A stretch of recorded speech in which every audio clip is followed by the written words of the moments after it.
Thank you, Babu, for your introduction. ഇവിടെ first and foremost ഈ ദക്ഷിണമൂർത്തി കൊറാക്കെ അതിന് എൻ്റെ എല്ലാ best wishes for it's fruitful success. അതിന് മുമ്പേ നമുക്കിപ്പോൾ മിസ്റ്റർ മഹേഷ് പറഞ്ഞു നമ്മുടെ മനസ്സിൽ ഒരു ചിന്ത വരണമെന്ന്. ആ ചിന്തയാണ് മാനേജസ്.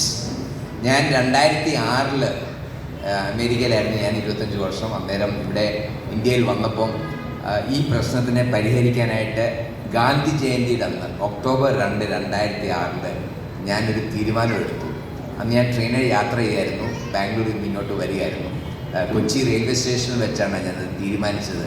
ഇന്ന് മുതൽ ഒക്ടോബർ 2, 2006 മുതൽ ഈ ഒരൊറ്റ പ്രശ്നം പരിഹരിക്കുക എന്നായിരിക്കും എൻ്റെ ഒരു ലക്ഷ്യം.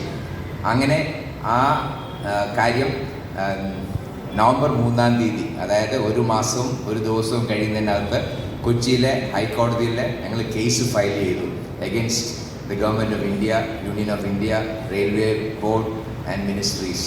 It took many years. രണ്ടാമത് 2010 ഒരു കേസ് ഫയൽ ചെയ്തു.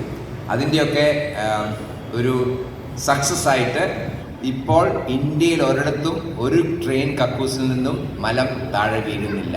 അതിനുവേണ്ടി ഇന്ത്യൻ ഗവൺമെൻറ്റും ഇന്ത്യൻ റെയിൽവേയും 10,000 crores മുടക്കിയത്, 10,000 കോടി രൂപ. ഇവിടെ എനിക്ക് പറയാനുള്ളത്, നമ്മളേവരും ശ്രമിക്കുകയാണെങ്കിൽ Kochi can be one of the most beautiful cities in the world. We must make it that way. ഒന്നാമത് നമ്മൾ ചെയ്യേണ്ടത് നമ്മുടെ ഇവിടുത്തെ കനാലാണ്. ഇവിടുത്തെ കനാലുകളിലെ വെള്ളം കറുത്ത വെള്ളമാണ്.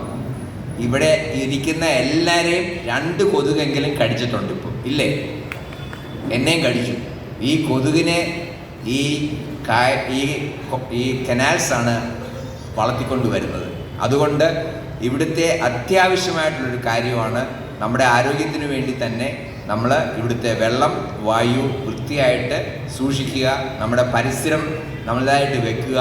V have to make Kerala have an environment that is comparable to Japan. Japan എങ്ങനെയാണ് വെച്ചിരിക്കുന്നത്? അവരുടെ പരിസരം വൃത്തിയായിട്ട് തൂത്തുവാരി, നമ്മളെല്ലാം മുറ്റം തൂക്കണം, വേസ്റ്റ് വാരണം, അത് പ്രോസസ്സ് ചെയ്യണം. അതിലേക്ക് ഒറ്റ വർഷം മതി. We can be the cleanest city, cleanest state in the country, അല്ല in the world. I would like to encourage everybody to participate in that effort, and I want to thank Babu for inviting me, giving me this opportunity. I have to leave today for Manipal. ഞാൻ മണിപ്പാലിലാണ് പഠിച്ചത്. അത് കഴിഞ്ഞ് ഒരു MBBS കഴിഞ്ഞ് ഞാൻ MBA ഒക്കെ എടുത്തു. സാമാന്യം അറിവും വിവരവും ഒക്കെ ഉണ്ട്. പക്ഷേ ഈ അറിവും വിവരവും വെച്ചോണ്ടിരുന്നിട്ട് ഒരു ഗുണവുമില്ല.